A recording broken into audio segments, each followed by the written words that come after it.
You're now live, Chair. Thank you. I'll just wait another minute or so for Aman to see if he's going to be joining us.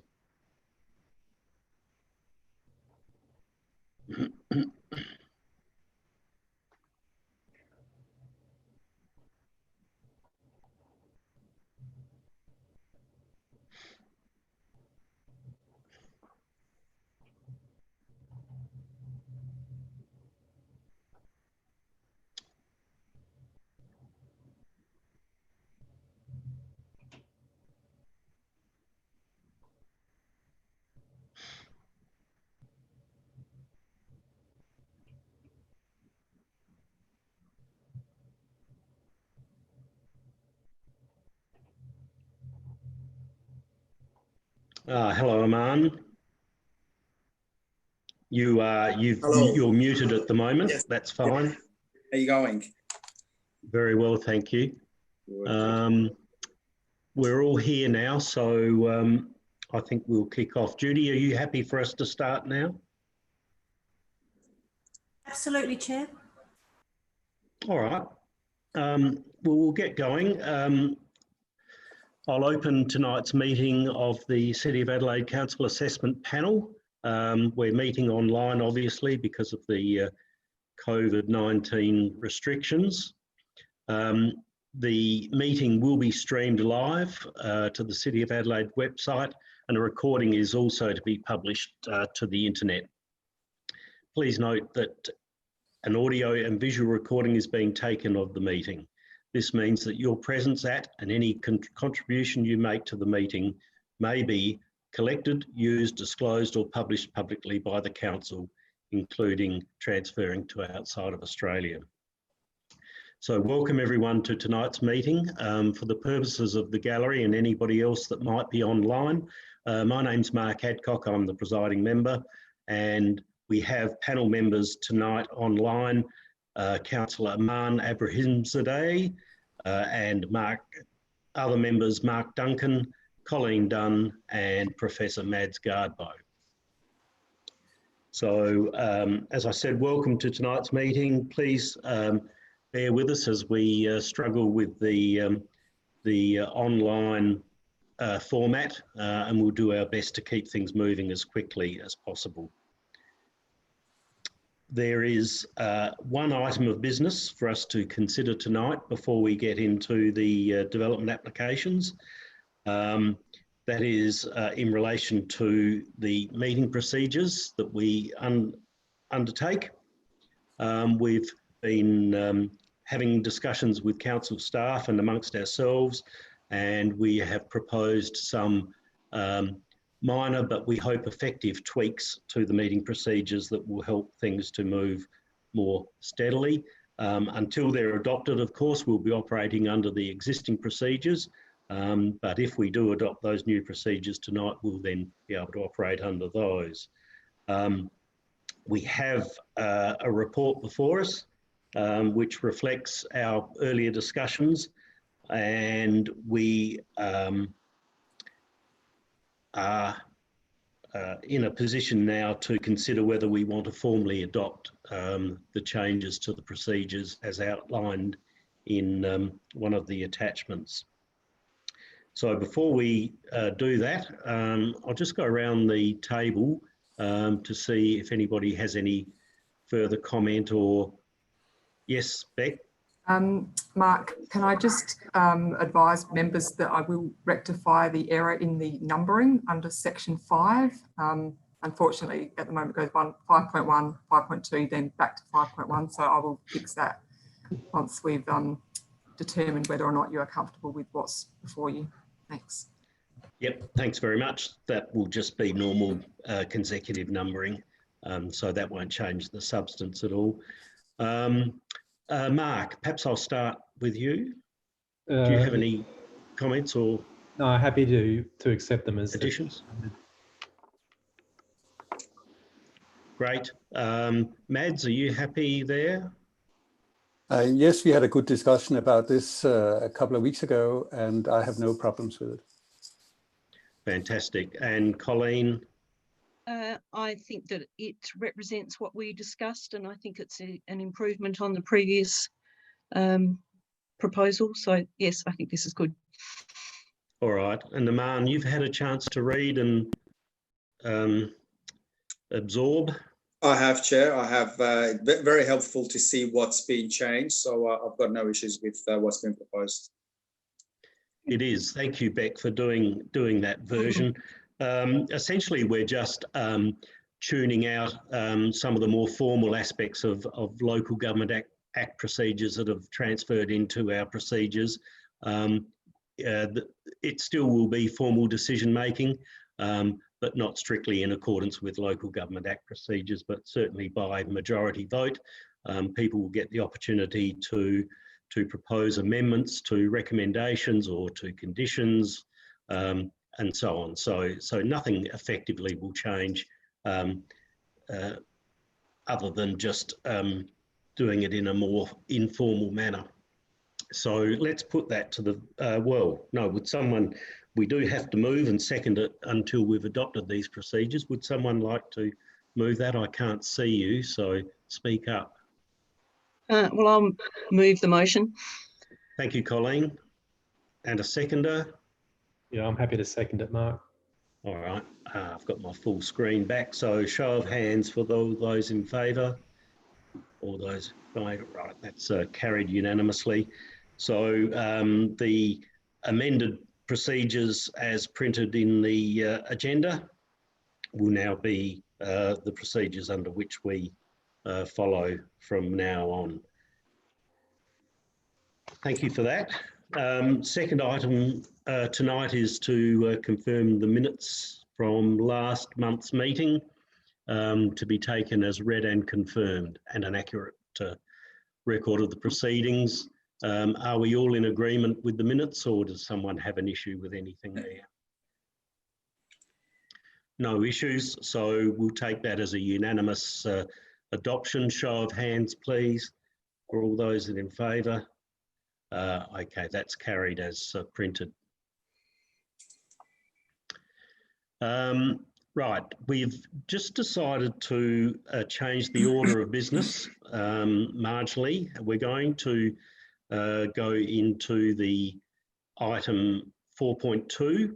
I believe we have the applicant represented by Ben Green in the gallery, and as we don't have anyone we're aware of in relation to item 4.1, we thought we'd just deal with item 4.2 first. Item 4.2 is an application for a 5-storey mixed-use development at 149 to 151 Melbourne Street. It was processed as a Category 2 application. No valid representations were received, so there'll be no representations before us tonight at the meeting. The applicant is in the gallery, I understand. Therefore, members, we won't be asking the applicant to speak, but if you do have any questions of clarification or similar, you're welcome to ask the applicant at the appropriate time. The recommendation before us is to grant consent with various conditions and advices as printed in the agenda papers. I'll just put it to members now if anybody would like to make any comments or ask any questions. I've got a question, Mark. Yes, Mark. I don't know if Ben is available to answer these questions. Ben Green. Ben, are you? Yes, I'm here. Are you Mark, there? And can you hear fantastic. me? Yeah, thanks, Ben. We can hear you perfectly. Thanks, Ben. Yeah, I can hear you. Looks like we have a question for you. No worries. Ben, just a couple of things. What's the use of the commercial tenancy? Because at this stage it's listed as a commercial tenancy. Not sure that's a use under the Development Act, and that may have an impact on car parking numbers depending on what that use is. That's also a question for staff, actually. The Yeah, other look, one, Mark, as often happens with these mixed-use projects, my client hasn't nailed down a tenant at this point in time. yeah, Most likely, given the Melbourne Street location, it's going to be a retail tenancy for a cafe type offering or something similar. yes. But look, at this point in time, we don't have an actual tenant to secure the Yeah, offering. I was thinking from a procedural perspective. I think that it has to have a use, though, does it not? As in, well, it could be specifically a Yeah. retail tenancy if you think that's more specific, legally defined. We'd be happy with that. Yeah, I don't think you can have an undefined use. That's just it may happen via practice, but I don't think it's how it's meant to happen. And that may also impact the car parking numbers. I'm not sure. I think you've gone for I think it's 3 car park. I can't remember now. 3 car parks per 100 Yeah, so square Frank metres. Sial's done an assessment based on a retail Yeah. assessment of that's essentially what's going in there, Mark. So if you'd prefer the nature of development to specifically state retail, we're happy with that. I think that way you can also apply for a variation if you need to change it. Correct. The other question I had was in relation to the car stacker. How does that work? Because you've got like a line of 4 car parks. Do they work individually, or do they work on like a rolling basis? Because that might have implications for how you access and egress that particular site. And do you have to wait for people to get in line to get their car out or in? Well, yeah, potentially, like any stacker system. We've had Frank Sial, as I said, look at it. He's done numerous stacker system design and implementation. Through discussions with him, we've brought the southern element of the building on each side to recess that back 600, so that it gives additional scope for manoeuvring. But sure, there's going to be an element of, you're never going to be 100% certain when parties are going to be entering and exiting any stacker system. So I'm not sure if that answers your question, though. Sort of. I'm more interested in the mechanics of the actual stacker system, because some of them they work individually, so you can go in and out in any order. Some you need to wait in an order, and they need to rotate around. I'm not sure if it's one of those. I'm not even sure. I'll be honest. I'm not sure if we've got to that level of detailed design. Okay. As far as I was aware, each one could be used individually, but I'd have to take cues and get back to you on that. Yeah, I don't think we've got to that level of detail.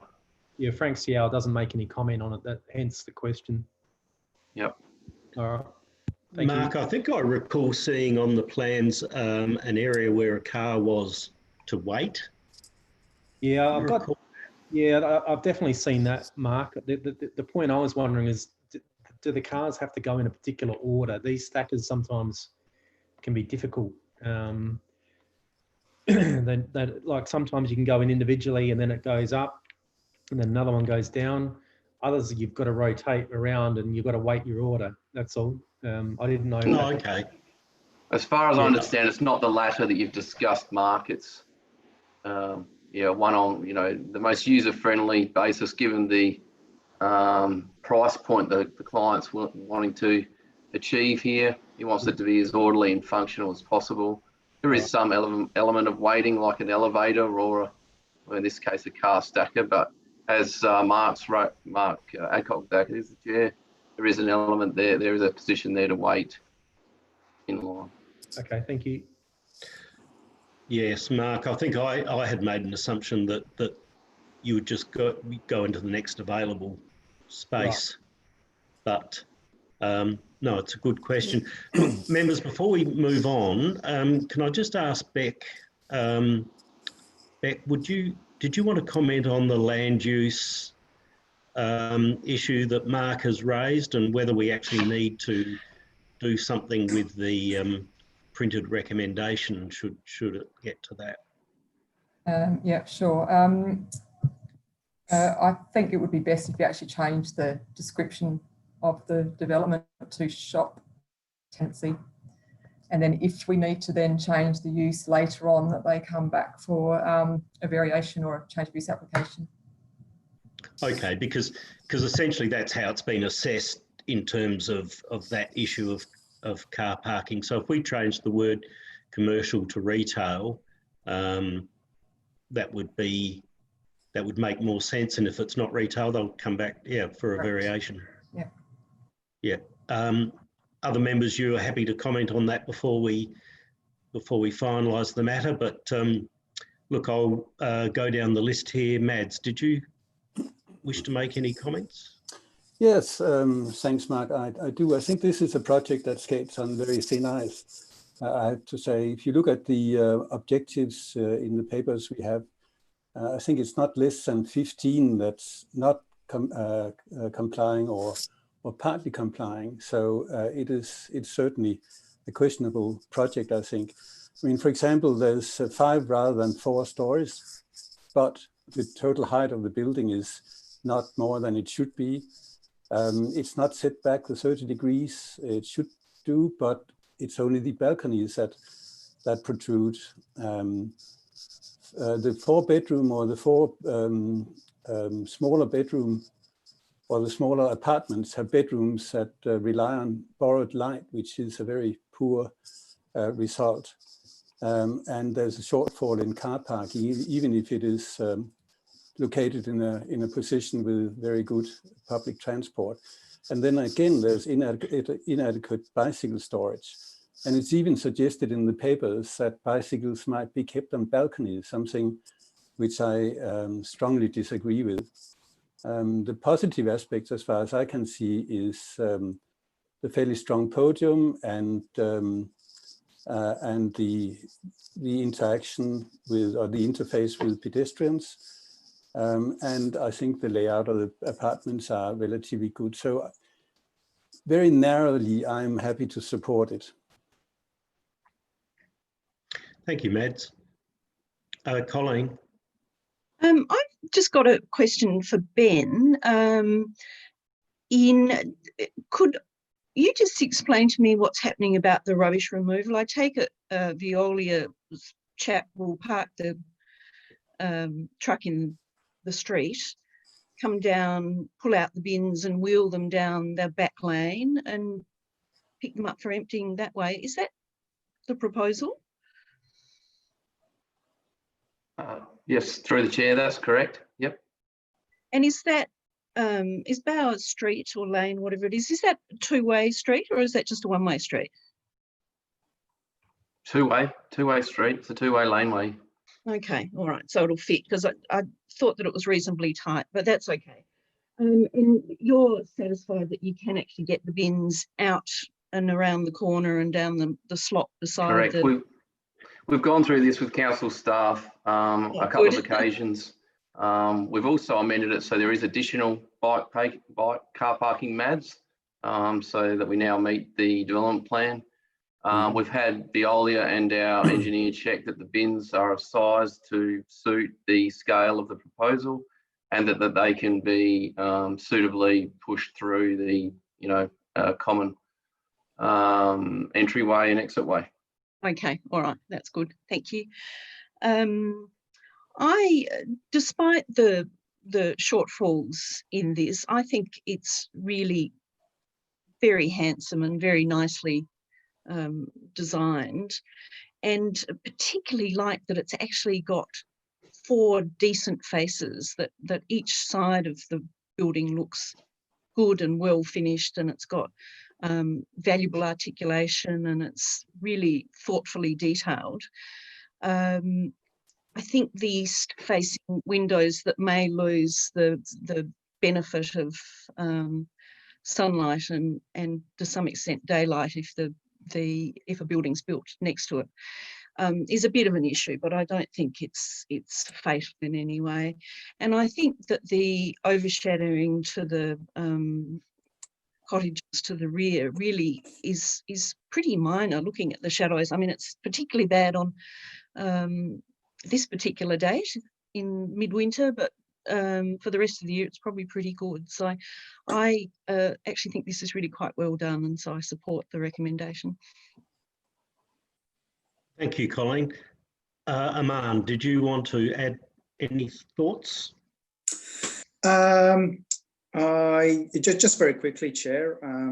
I do note the shortfalls in the design, but I actually like the variety of materials that they've used on the front facade, and also the setbacks as the levels go higher. So I think that just makes it a little bit better, and I guess the design is mindful of the neighbouring properties.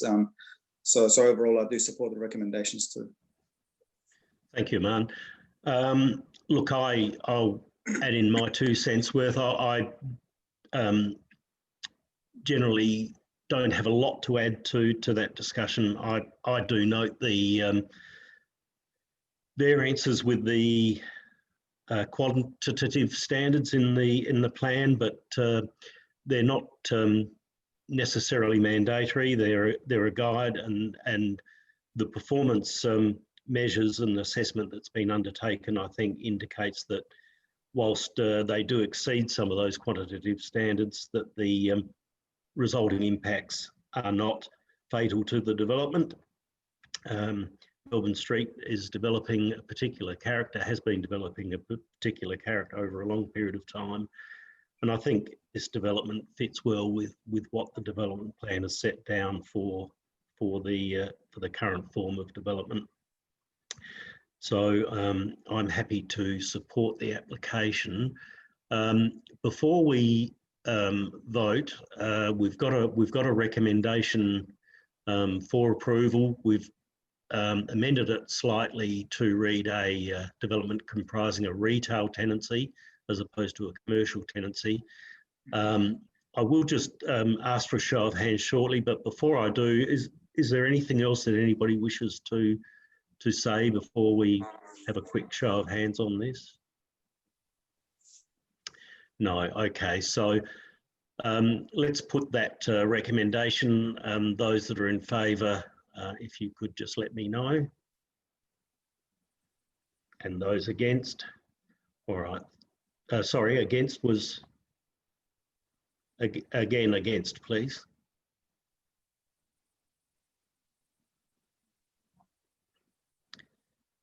All right, so I think we have a majority consensus, a majority vote for the recommendation as amended. So that is carried. And Ben, thank you for your attendance and answering those questions. That will now be recorded as an approval in the minutes. Thank you for your attendance tonight. Thank you for your time.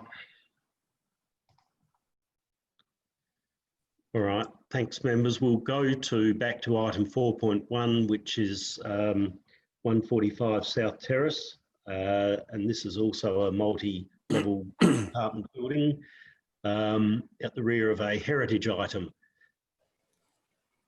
This was in fact a Category 1 application, so there were no representations, so there's no hearing to be held. We have a recommendation for approval. Would any member like to start off with any comments or discussion on the item?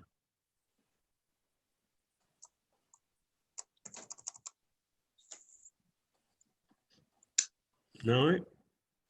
Yes, Mads? Oh, just very briefly. The only disappointment I have here is really that the building is not trying to promote green credential in a stronger way. But apart from that, I think the building will work very well on South Terrace. It's a fairly sleek building. I think because of the glazed facade to the south, especially at night time or when it's dark, it could be a nice marker that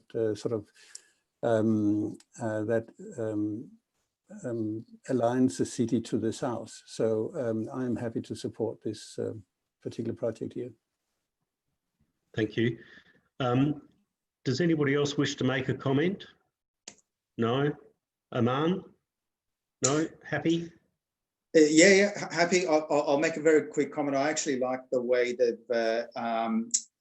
integrated that building with the heritage listed building at the front. So good to see that the old meets the new, and it all works out well. So good, thank you. Anybody else? No. Colleen? Mike, I think it's lovely. I would be happy if there was nothing built behind that beautiful old building, but I think it fits in very appropriately, and it's well resolved, and there are no issues. I think they've dealt with the overlooking very well. And just on a purely technical thing, terrific storage, and it's got a laundry. So how can you go wrong with that? And the only thing that I'm a bit concerned about is that enormous deck to the north of the unit on level 1. And I'm just thinking that's going to cause appalling drainage problems, but they'll sort that out. But otherwise, I support it. I think it's terrific. No doubt. Thanks, Colleen. Mark, did you want to add anything? I've got nothing further to add. No, thanks, Mark. No. Okay.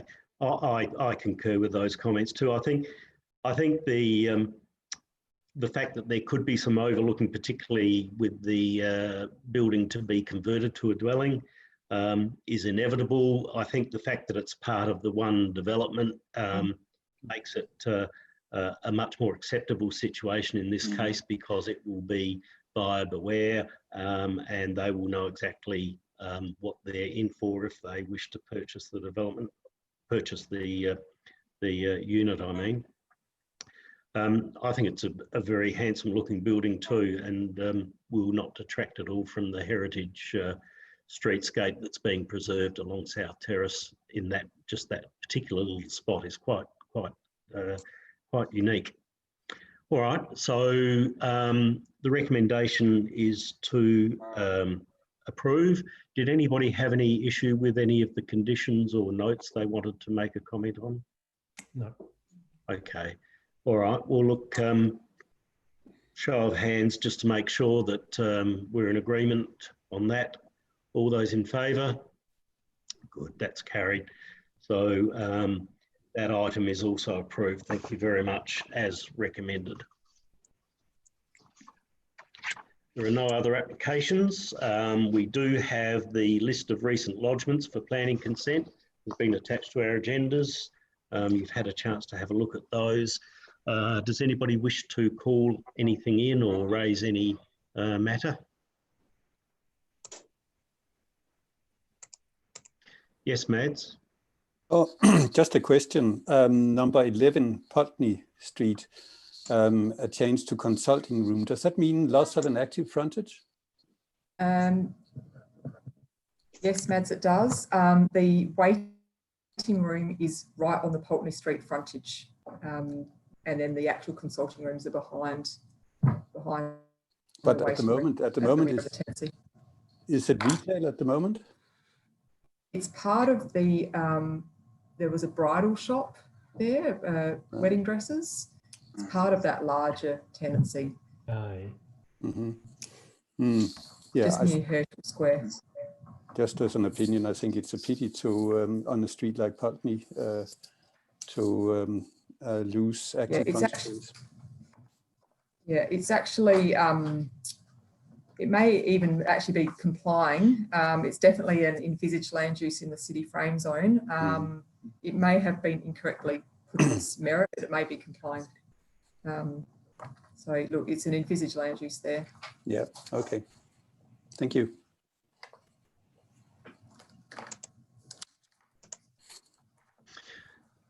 Anybody else wish to pull anything out of that or comment? No, so we're all happy with that. So I'll take that as a unanimous decision to receive that report without any other changes. All right. I don't think there's any other business. Does anybody have anything they wish to raise? No. Okay. All right. Time to close the meeting. Thank you, everybody. The next meeting Judy, is set down for the 27th of July. So look forward to that. I'd like to close the meeting. Is it 6 p.m? I think it's near enough. Chair, And- before you close the meeting, Yes. do we know whether if the next meeting will be conducted in the Colonel Light room, or whether if we're still doing the Zoom meetings? Yep, good question. Beck, Yep, would you sure, like to address that? Yep, I can. My understanding was that the CEO had restricted meetings in the town hall until the month of July. So there definitely is potential to have the next meeting in the Colonel Light room. We'll subject to monitoring how South Australia is going and if anything happens with restrictions, but would be looking to have the next meeting in the Colonel Light room. My understanding is that the next APLA meeting's in the Colonel Light room, and that will be before the next CAP. So we'll work towards that. Thank you. If I can add to that, what will determine the ability for us to use the Colonel Light room is the number of members of public who can be in attendance.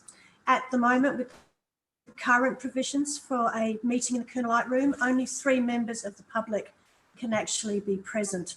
But I understand that there's a declaration coming out either this evening or tomorrow that will reduce the spatial requirement around public attendance at meetings. So that may assist us in actually utilising the Colonel Light room in July.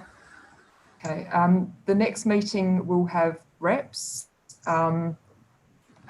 My understanding at this point in time is that we'll have 2 items that have representations. So I'll monitor that over the next week or so in terms of how many people would need to be in attendance, but it may actually be that we have a staff member that manages the comings and the goings of the representors in the Colonel Light room.